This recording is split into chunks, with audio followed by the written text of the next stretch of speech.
saying yes. Okay. We are recording now. This is the IMBCI webinar Step 8 with our guest speaker, Vicki Penwell.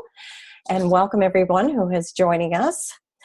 Vicki is a midwife and the founder of Mercy in Action, which is a nonprofit organization dedicated to maternal and newborn health globally. To date, under Vicki's supervision, more than 14,000 babies have been born in the Philippines birth centers she has established using the 10 steps of the IMBCI. Vicki also oversees AIM U.S. Midwifery College, where the IMBCI is a cornerstone of the education both on normal and complicated pregnancy and birth.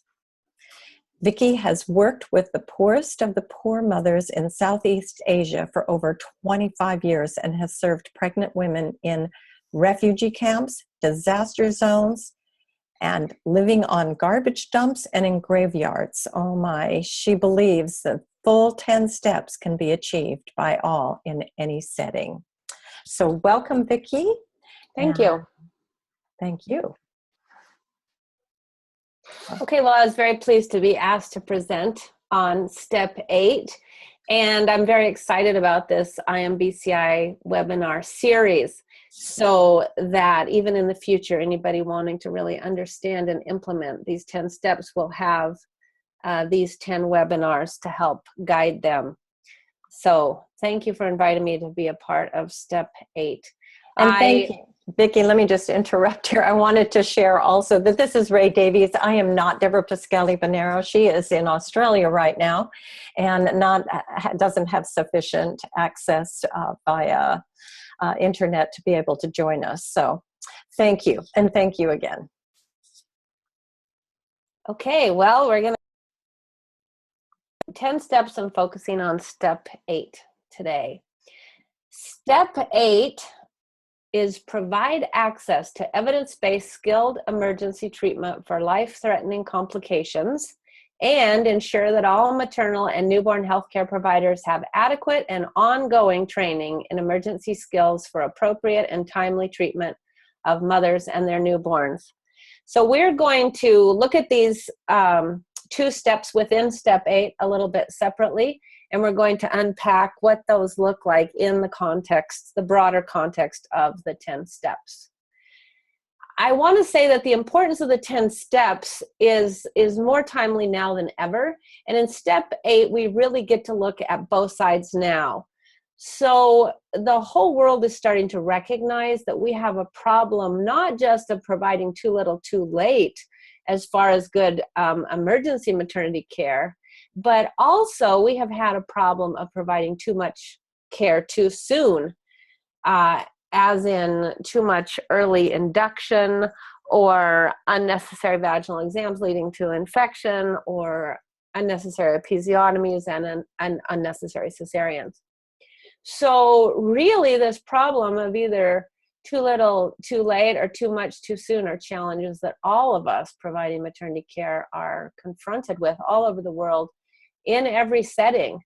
And so it's something we're all wrestling with. We're all trying to find the balance in.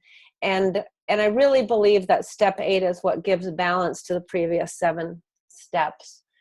Step 8 complements all the steps and it validates the previous 7 steps of IMBCI. And I'm going to explain what I mean by that. We're going to look at the IMBCI Step 8 in context of the 10 steps.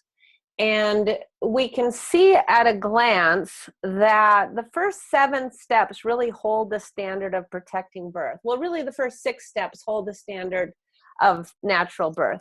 That when birth is functioning normally, which is much of the time, these steps are helping us to protect this physiological process of birth.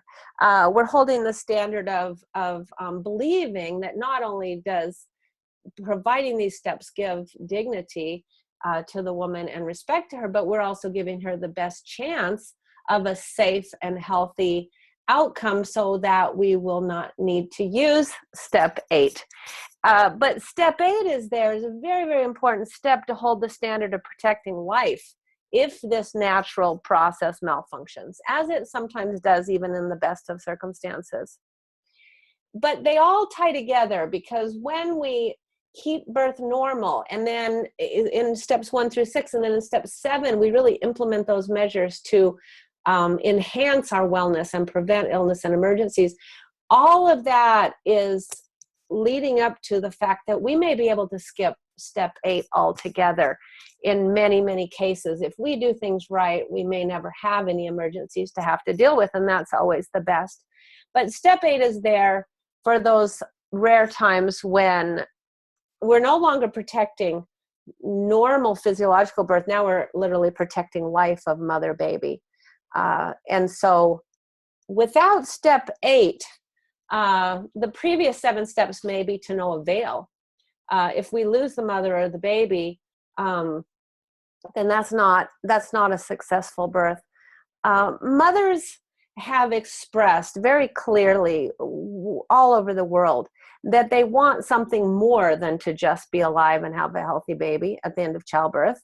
They want dignity. They want to be treated with respect. They want choices in childbirth. They want patient autonomy. But of course, we can never forget that in all that, they do want to be alive and have a healthy live baby at the end of that time. So we see that the pendulum can swing too far in either direction. And the pendulum can swing too far to always being worried about emergencies and really negating the steps that protect normal birth. But also the pendulum can swing too far the other way. And we're seeing that trend now in places in the world where women are choosing unattended home birth, or where midwives are being very resistant to any licensing or regulation for them. And so we can't ignore the fact that if we mess up this step, if we don't get this step right, then it may not matter, because we may have lost the life of mother and baby. And that's never what we want. We can't ignore step 8, thinking steps 1 through 7 will keep birth safe and normal in all cases. It will in many cases, but we always need that aspect of emergency care. This is a picture of our birth center that Rose Penwell runs here in Boise, Idaho, and hidden in this lovely birth room. And you wouldn't see it at first glance. And this is a site that keeps all 10 steps of the IMBCI. We have hidden in this room emergency equipment, emergency drugs, and a written and emergency plan. And that's really the goal, is when we see a picture like this, and when we think of home birth or birth center birth or a natural birth suite in a hospital, that we would know that in this beautiful scene where all the 10 steps are going to be acted out, there is that safety factor. And it does have those different elements of it. It really is special equipment that you might hide away in drawers or closets. It's emergency drugs that you hope you never get out of the refrigerator or their special storage container. And then that aspect of having a written emergency plan. If something goes wrong, you're not going to be caught not knowing what you're doing. Okay, we're going to break this step into 2 parts, because it really is very much 2 parts. So the first one is to provide access to evidence-based skilled emergency treatment for life-threatening complications. So let's look at what that looks like, and we're going to look a little bit at the problem of getting that access to women. How do we know the access isn't getting there? Well, we know that because we're losing women in childbirth. Women are literally dying for lack of emergency care during pregnancy and childbirth. And here we see a woman getting her blood pressure taken, a very simple thing, and yet eclampsia is one of the top 4 causes of maternal death in the world. And so we are seeing, as of last year, now the rate has dropped. When I was first tracking it back in the late 80s, 90s, I think it wasn't until the 1990s they were even really tracking it. It was 500,000. So it has dropped, but still 300,000 women die every year. And if you want a real visceral picture of what that looks like, that's 830 women every day that are dying in pregnancy and childbirth. So that's still a shockingly and unacceptably high number. especially given that most of those deaths could have been prevented. So our emergency care isn't there, and we need to acknowledge that. We look at why women are dying. The hemorrhage takes a really large piece of the pie. Hypertension, eclampsia is a big piece of the pie. Infection, unsafe abortion. And then for direct causes, on this chart, they didn't show it as obstructed labor, but obstructed labor is a big cause. And in some countries, it's higher than others, where a woman literally dies in childbirth from not being able to deliver the child. Embolism is another problem. And then, of course, we have indirect causes, which some of those can be a little alarming, too, because pregnant women sometimes are very vulnerable to other problems that could cause their death, such as domestic abuse or gender violence, gender-based violence.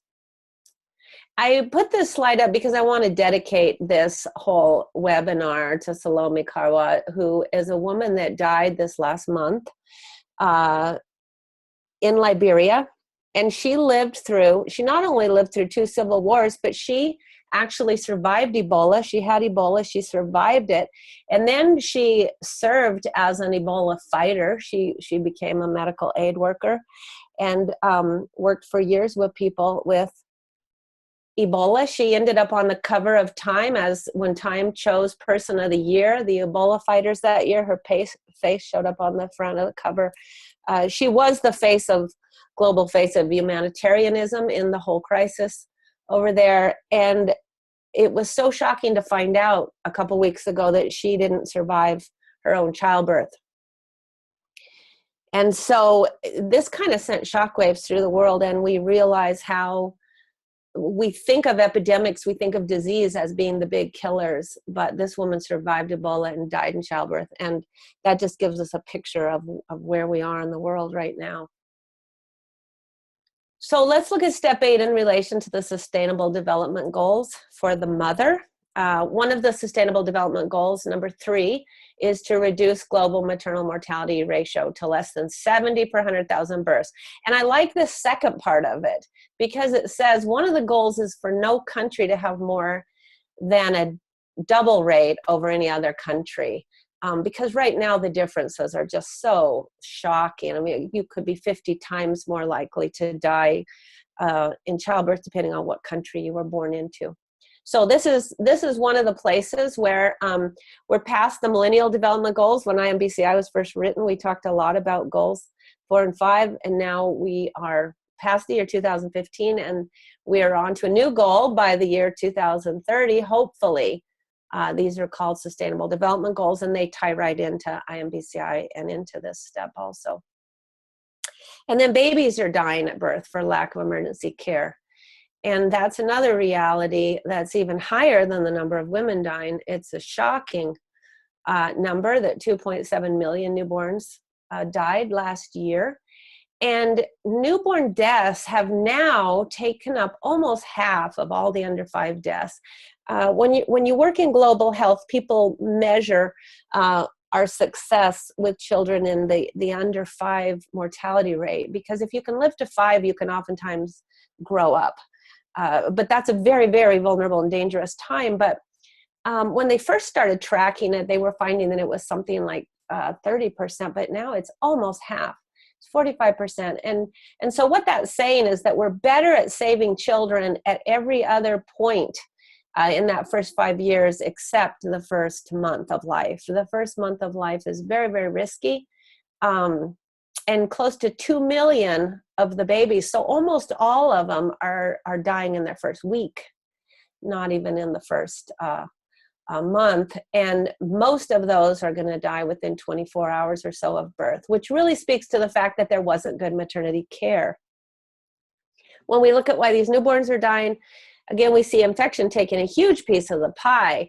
So preventative is very important, but once a baby gets sick, those emergency skills and equipment and drugs and everything we can get to that baby is big. Being able to take care of preterm babies, having the emergency skills for that. And of course, asphyxia, preventing babies from getting in trouble in the birth canal, and also being able to resuscitate them right when they're born. is something that's not available all over the world. So step 8 and how it ties into the Sustainable Development Goals, the goal is by the year 2030 to have the rate of neonatal mortality down to 12 per 1,000 live births in every country. All right, and when we talk about mother-baby care, again, we can never split this up. And it's unfortunate that the Millennial Development Goals did it, and now the Sustainable Development Goals have done it again, have really separated goals for mother-baby. So we're going to just put it back together here for a minute and look at this fact that skilled health care during pregnancy and childbirth and in the postpartum period is what's going to allow us to prevent complications, treat emergencies quickly, and save the lives of mothers and babies. And we can't really have global initiatives that only focus on the mother or the baby. We really need to see the whole picture, be able to see the whole picture, and be able to look at it holistically. Okay, this is that article I was mentioning, just came out this morning. This was written from American OBGYN, Neil Shaw. She wrote it for Medical Press, and she's at a human rights conference in India. And she was talking about how coming in from Boston and thinking, oh, I'm giving the best maternity care in the world, and here I am sitting at this conference in India. I want to read a quote from this article that was in the news this morning. The meeting began with Indian women describing their experience of care gone wrong.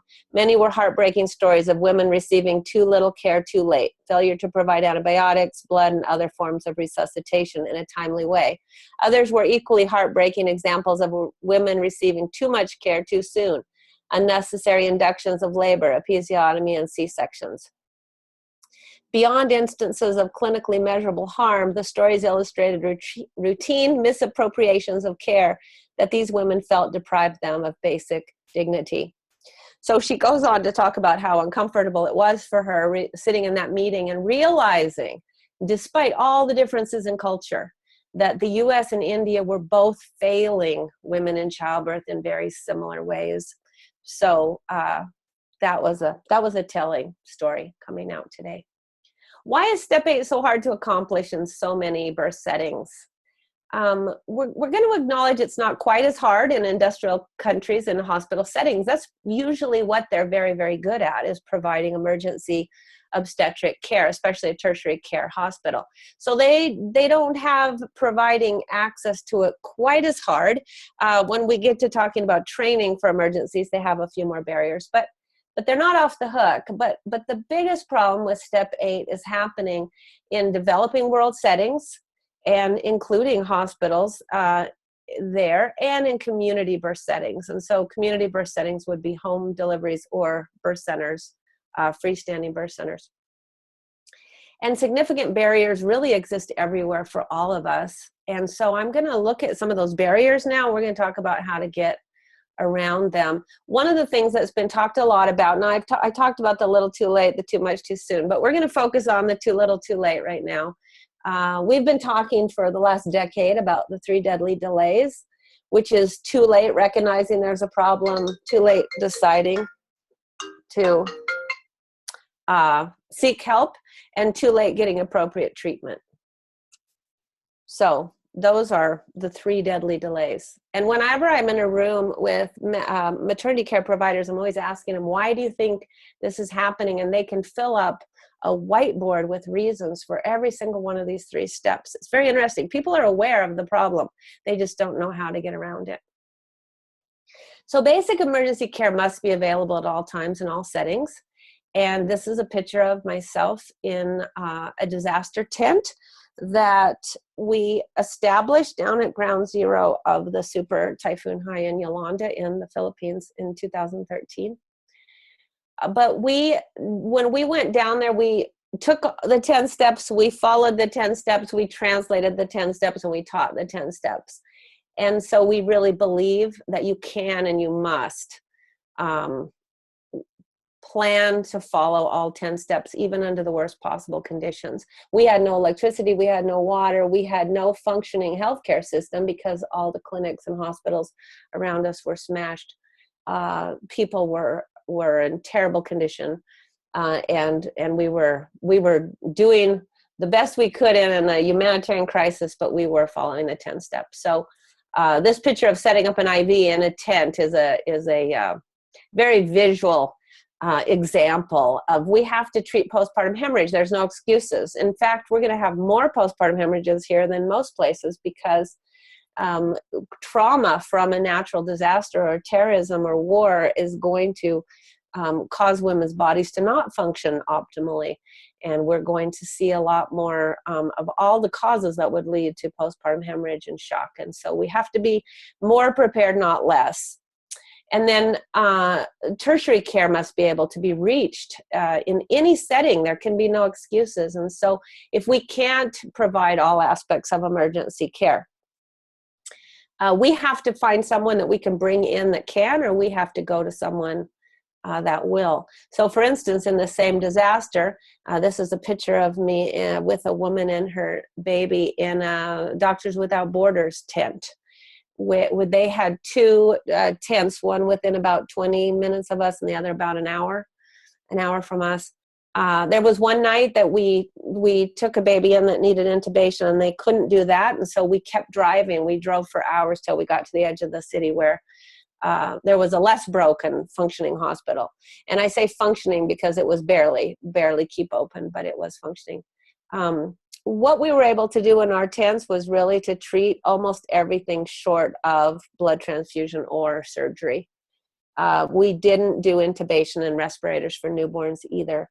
But everything else, treatment for shock and hemorrhage, drugs to treat eclampsia, drugs to treat IV treatment of infections, assisted delivery with the Ventos, giving septic babies antibiotics, all of that we were able to do, short of cesarean deliveries and blood transfusions.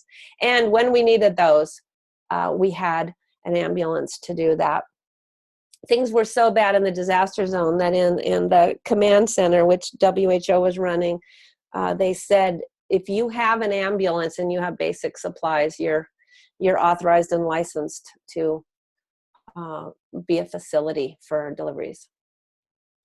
Okay, I said we're going to look at some of the barriers to emergency care. What are those barriers? And, you know, I like to frame things in the terms of barriers because that's a barrier is something you need to get over, around, under, or push down and go through. But you cannot let barriers stop you cold when it comes to this critical issue of saving mother-baby lives. We've got to be more proactive than that. I know all of us have good creative minds that God gave us, and we have to push through some of these barriers or figure out ways to get around them.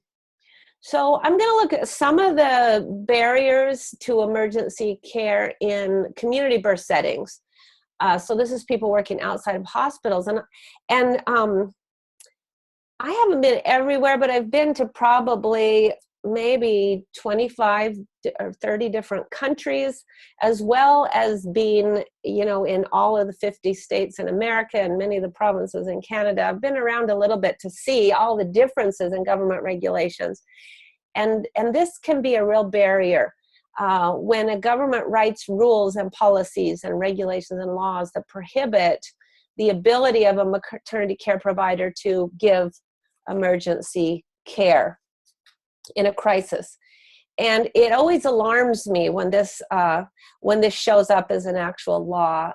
For instance, sometimes midwives are licensed, but they're told, but you can't use any emergency drugs. You're not allowed, or you can't start IVs if there's a hemorrhage. You're not allowed.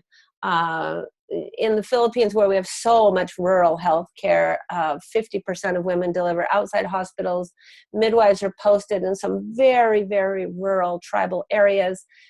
They're prohibited from some of the most basic things that could save lives, like being able to do treatments that have now become best practice standards of care. And this needs to change. Those things that's not safe. On the flip side, I've been watching the country of Nepal has been an early adopter when something becomes a best practice, like when they rolled out the being able to give a loading dose of magnesium sulfate for a woman that has had a eclamptic seizure. outside of a hospital. Nepal was one of the first ones that made sure that life-saving drug was available, even in their most remote outposts where there was a nurse or midwife. Some countries, midwives aren't recognized, or they're not really given. They could be recognized as in you get a license, but we're not giving you a very big scope of practice. One of the things I've heard said over and over is that's a doctor-only skill. We're not allowed. It's a doctor-only skill. And so that's very much coming from the medical model. For years in the country where I worked, neonatal resuscitation was a doctor-only skill. In a country where midwives deliver many of the babies outside of the hospital. And as we all know, resuscitation can't wait while you take the baby to a doctor. It has to be done by the person delivering the baby. So some of that is changing slowly. I also see a big barrier as a lack of confidence in skills, which we'll come to when we talk about the training part of this step, and lack of consistent protocols because it's just all over the place. For instance, in the United States, there's 50 states and there's 50 rules of what midwives can and can't do. So it's very inconsistent. And in the Philippines, we have, dozens of inhabited islands, and they may have different standards or rules. So that's a problem and a barrier. In developing countries, one of the biggest barriers is just simply lack of resources and lack of staff. So many of these health centers that are considered facilities where women could come and deliver their babies, they don't even have basic drugs. They don't have basic equipment. Even some of the hospitals don't have, many of the hospitals in developing countries don't have a blood bank on site. So there just simply isn't the resources. And then the lack of staff. Oftentimes one midwife is expected to staff an entire birth center and, and expected to never sleep or be sick or need a day off. So even sometimes if you have, only one person working a shift, so maybe you've got everyone on 8-hour shifts and you think you're being humane, but you're making midwives work alone. Working alone works fine when birth is working very smoothly and the mother is just delivering her own baby, but when there's a complication, an emergency, one person is not enough. 2 people is barely enough. Restrictive policy issues, again, we see that in developing countries, we see it in modern countries. It's a huge issue, and we all need to work in our own areas. In whatever state, country, province you're from, you should be very aware of not tolerating working under restrictive policies that prevent you doing what is best practice in this area of providing emergency maternity care. Funding issues, of course, not enough money is always an issue. How are they going to get it? Many developing countries, the woman arriving to receive emergency maternity care has to wait until her relatives go and literally buy the shot of oxytocin or buy the IV or buy the blood and bring it back. And so there's this huge delay. Lack of awareness of the problem. I think a lot of policy makers aren't aware. Hopefully we're changing that. And that lack of concern, just, we're funding a clinic, we have one midwife, people can buy their own equipment, we're not going to worry about it. It's not working. People are dying because of that lack of concern, lack of really, if you're going to provide maternity care, it has to be done right, and it has to have all elements, including the emergency piece. Some of the barriers in every setting, and so this would include hospitals in developed countries. Oftentimes there's a lack of resources or instructors or time to train. So maybe a hospital has all the money in the world, but they're working, their staff, their midwives and doctors, pediatricians and OBs so hard that they really don't have time. It's lack of foresight, it's lack of planning, allocating the resources you do have. Maybe you have plenty of resources, you're just not putting them in the right place. And we have seen from studies in the United States that when they compared hospitals where women ended up having a postpartum hemorrhage that led to a blood transfusion or surgery where she might have had her whole uterus removed, they found a wide variance in hospitals, and they couldn't figure out why in some hospitals it was very, very low that a woman that had hemorrhaged would ever end up needing blood or or having a hysterectomy. And in other hospitals, it was quite high. And they found it was whether or not the hospital had a hemorrhage plan, a written hemorrhage plan in place that everybody knew. And that was shocking. That was in the United States. So if people haven't thought it through and made a plan and allocated resources, then they're just reacting every time there is a birth crisis, and that's not safe. Sometimes lack of acknowledgement of birth complications, and I talked about that at the very beginning. We can get so caught up in the whole battle for natural birth and battle for women's autonomy, and everyone's so tired of the high cesarean rate and the high intervention rate that sometimes people can get their head in a kind of a weird place where we almost think that complications and emergencies and things that need cesareans are made up, but they're not. They're real.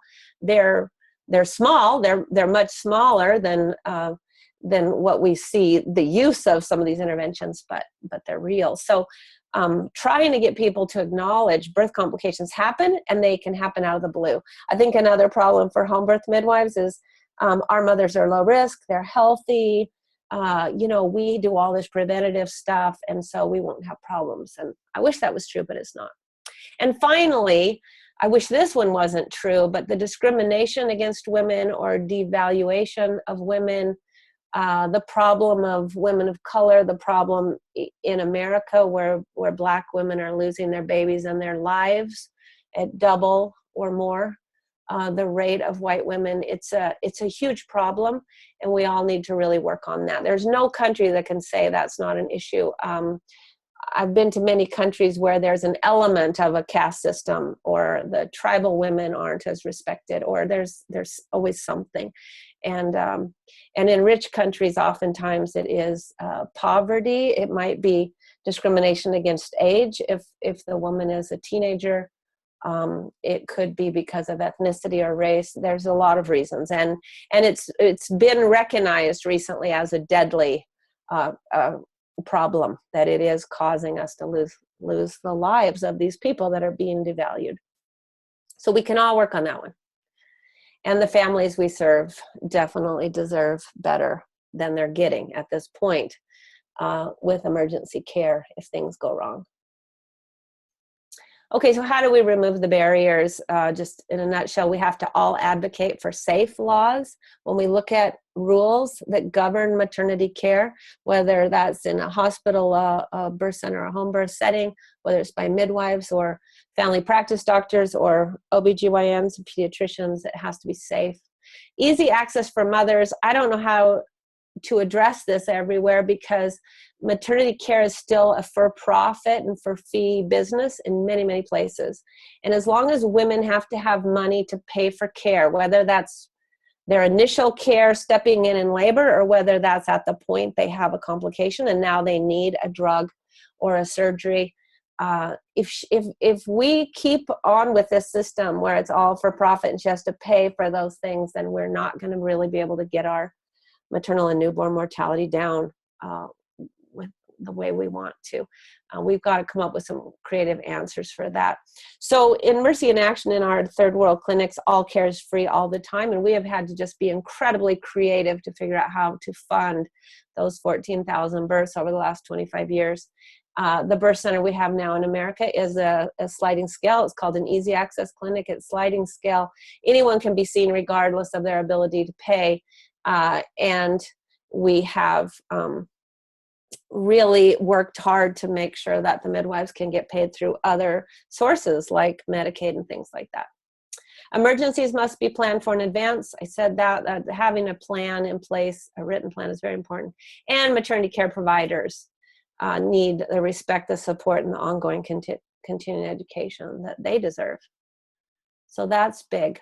Okay, so step 8 means getting comfortable with non-routine care. When we look at the step 6, we're talking about avoiding all these potentially harmful procedures that have no scientific support for routine use in normal labor and birth. But sometimes they are going to be used for not routine birth, but for emergencies. And at that point, then something like a ventouse, drugs, IVs, all of that becomes life-saving. It should always be done with the mother's informed consent. It should have been talked about ahead of time, and it should be evidence-based as well. And as soon as possible, and in every way possible, as soon as the complication that you're treating has been solved satisfactorily, we need to revert back to the evidence-based non-interventive care of the mother. And here's a mother in our disaster tents that had a hemorrhage. She's got an IV, but you'll notice in most of our pictures where women have IVs or are in the shock pants, they're still breastfeeding their babies, because we're not separating mothers and babies, and if there's not a medical reason, we're doing everything else to follow every 10 step, even if we had to say, okay, well, this wasn't routine, so we needed to do some emergency treatment.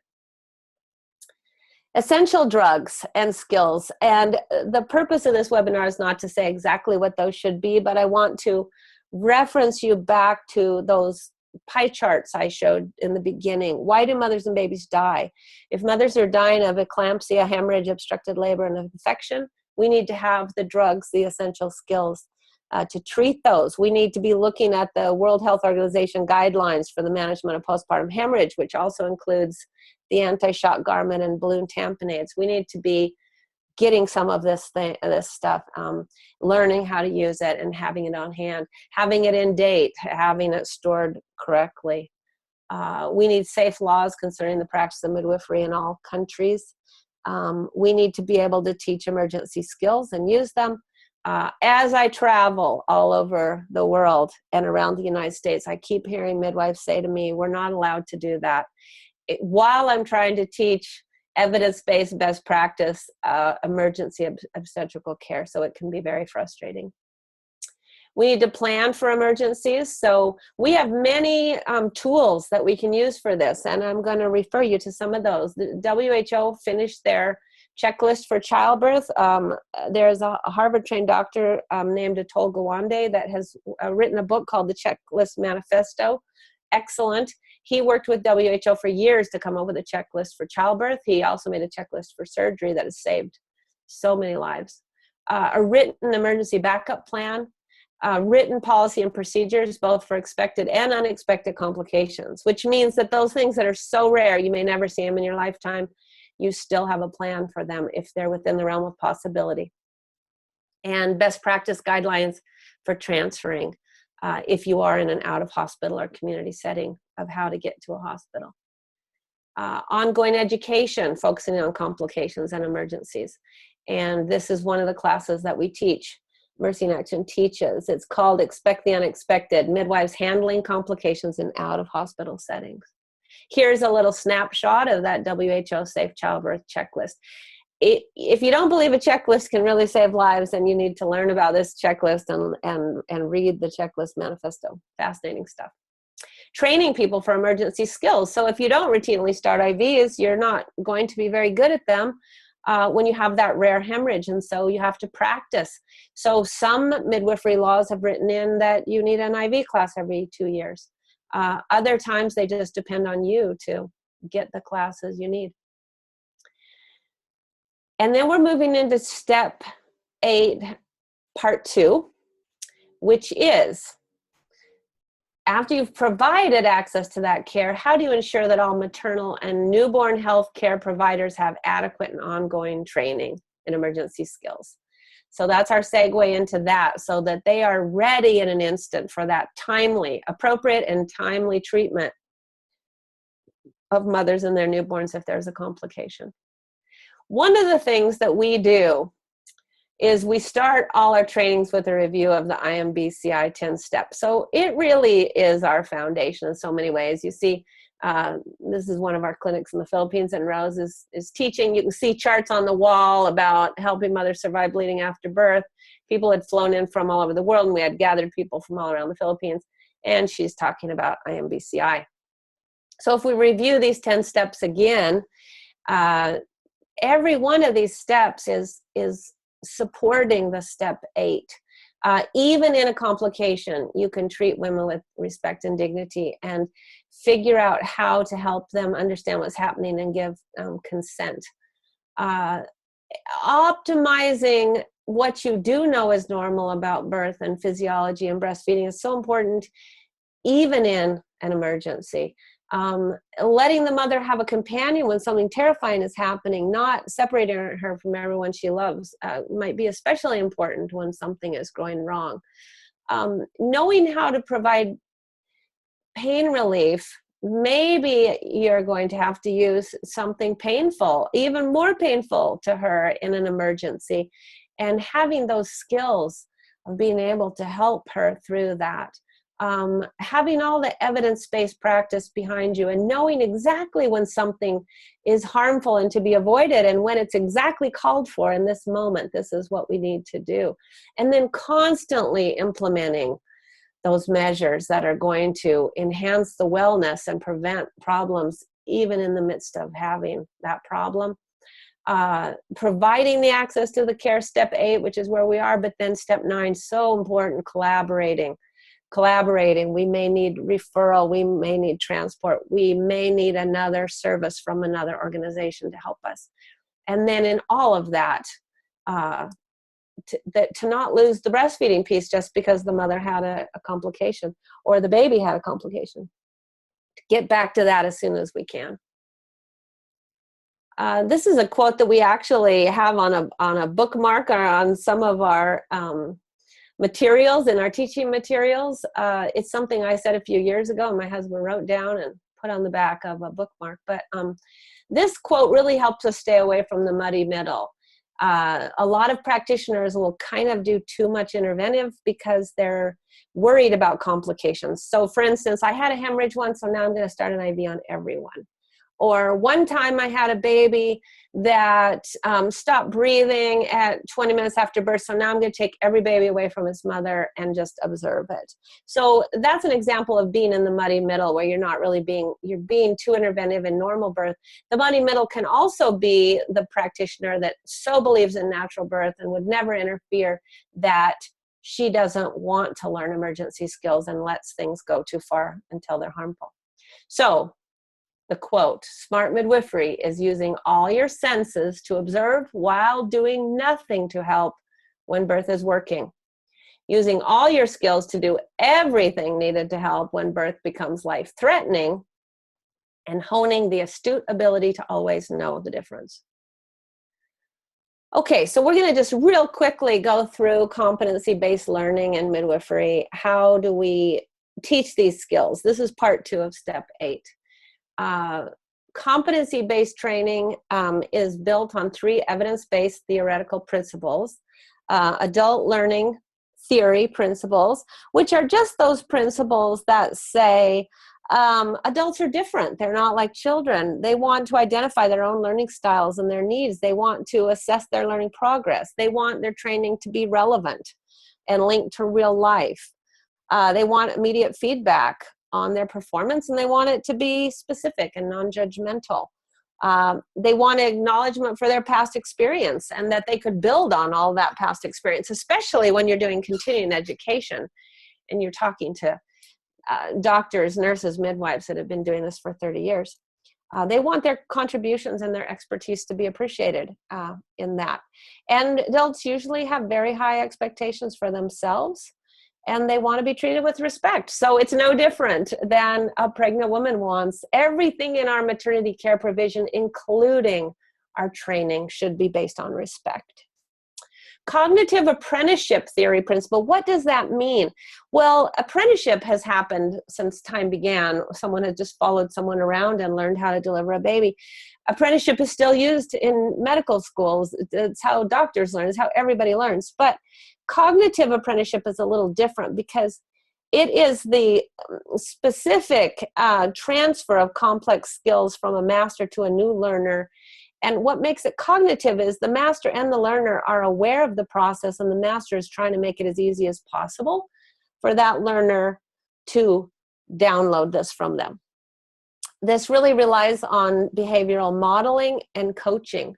And so the problem could exist when people are not following best practices in emergency care, then we're not going to be having the right transfer. It emphasizes really trying to, for the master to explain their decisions and their thought process and demonstrating and allowing the student to practice and eventually get better.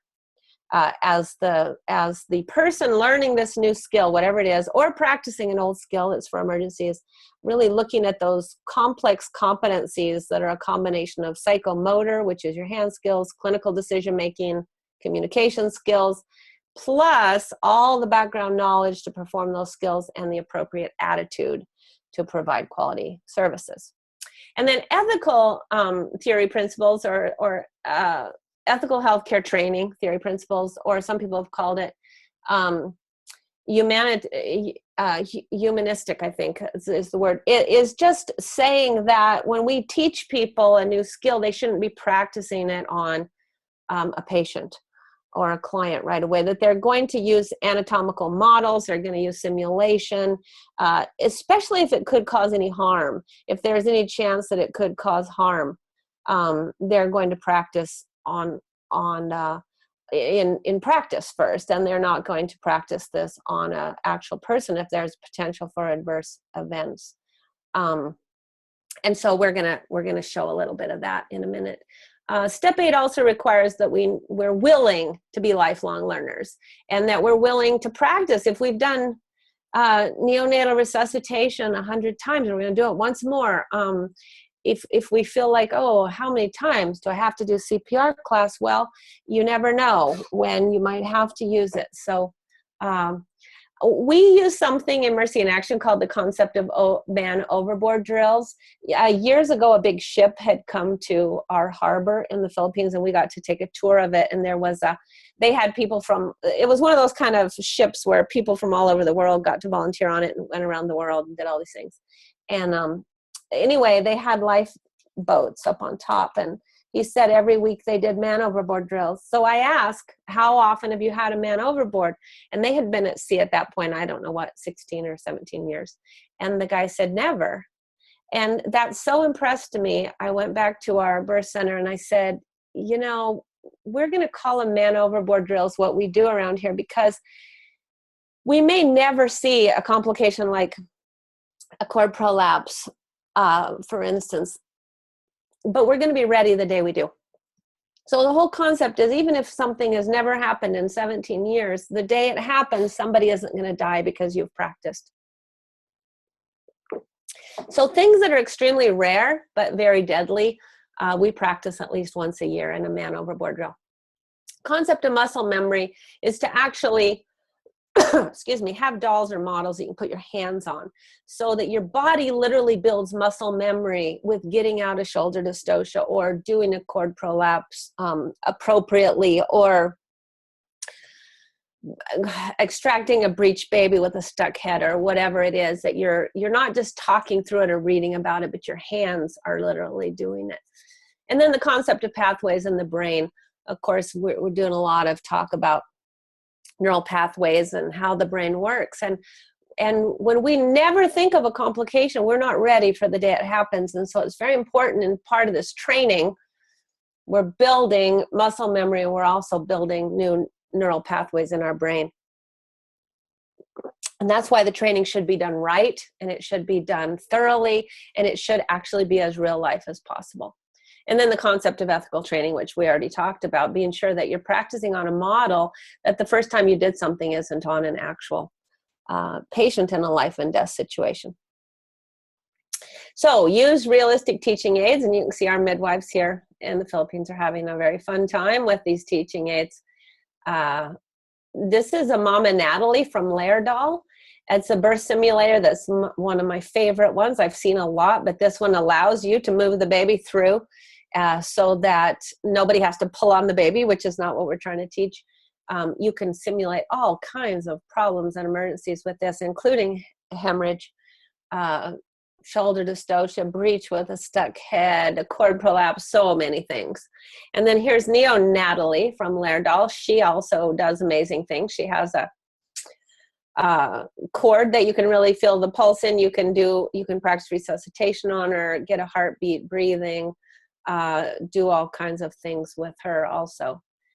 This is a Mama U from Laerdal, which we are demonstrating here, a condom balloon tamponade, which is a thing. to prevent postpartum hemorrhage. And so we are setting this up. It's just a condom, an IV tubing, an IV fluid, and then inside this womb, it's showing how it will take up all the space and press on every single bleeder in the uterus. So that's concept of a balloon tamponade, which is on the WHO list for hemorrhage. And just this morning, in honor of International Women's Day, Laerdal put this up where they printed a list of qualifying countries for nonprofit prices. So in order for their commitment to help achieve the sustainable goals of reducing maternal and newborn mortality, they have a list of countries that have high neonatal and maternal mortality. And you can get all of these teaching aids I just showed you at nonprofit prices. If you're working in a developed country, then please don't get them that way. There's another way to buy them, and it will cost you a little more, but this is their way of helping the countries that are too poor to afford these expensive teaching aids. But either way, I think they're affordable, and they're a really good thing to have. I want to talk about a few other programs you might want to tie into for emergency training. Helping Babies Breathe is a program the American Academy of Pediatrics wrote for use globally, and we have all become master trainers of that. There's a picture of our midwives demonstrating that. It's very surprising to find out that most midwives in our area did not know how to do that. It was a completely new skill for them, and yet this is available now in a very easy workbook to use. Helping Mothers Survive Bleeding After Birth is a program that JPIGO out of Johns Hopkins did. And it is an excellent course, and we also became master trainers for that. They've just put out a new course called Helping Mothers Survive Eclampsia, and I just took a snapshot of one page of that, which you can see is incredibly helpful, gives you a whole medication table of what to do and which drugs to use and how for eclampsia. They also course, another example of a training, Advanced Life Support and Obstetrics. This is an excellent one, the Global Health Learning Center. This is all free. There are probably 50 or 60 courses on there. And all in emergency obstetrics and newborn care. And then we're using something called an objective structured clinical evaluation. This is just a snapshot of it, but anyone could write one of these. It's just basically a checklist of the skills you want people to do in the order, and you can check people off. So I'm going to kind of go quickly through these last couple slides. I don't need to tell you that teamwork and communication is such a vital skill when you're teaching emergencies, because they've found now that that makes a difference of life and death in an emergency. Being collegiate and helping. Ian went and trained the Doctors Without Borders staff on the non-pneumatic anti-shock garment when we were in the disaster zone. They didn't have one, we did. We ordered a bunch, and we got everyone trained that was down there delivering babies. So these are just some slides of some of our team practicing in different settings, different places, using some of our teaching aids that are easily available to you, and basically looking at any emergency thing that could possibly happen in any birth and setting up a scenario for it and having people practice it in real life, in real time. And finally, this is my last slide that's going to seg into the next webinar on step 9, is that sometimes your best practice means referring to a higher level of obstetric or neonatal care. I wanted to give you this website because there is now wonderful best practice transfer guidelines for home to hospital that would also be appropriate for any transport from even a small community hospital to a tertiary care center. And so that whole thing of, transitioning into step 9 and working with other people is an important piece of step 8. But we will stop there. And my final words to you are that it is work to be ready if step 8 is necessary, but it's critical. It's critically important to the work we do in providing safe maternity care. So thank you. I'll turn it Thank back over you. to Ray. Oh, thank you, Vicki. That was incredibly informative. And actually, I found it most reassuring. And I loved how you started with the too little, too late, and too much, too soon. That is, I believe that that's been brought up in another presentation. So it's really important and applies so appropriately. So thank you so much. So I do want to say I found that some people were having some challenges getting into this webinar today, which is unfortunate.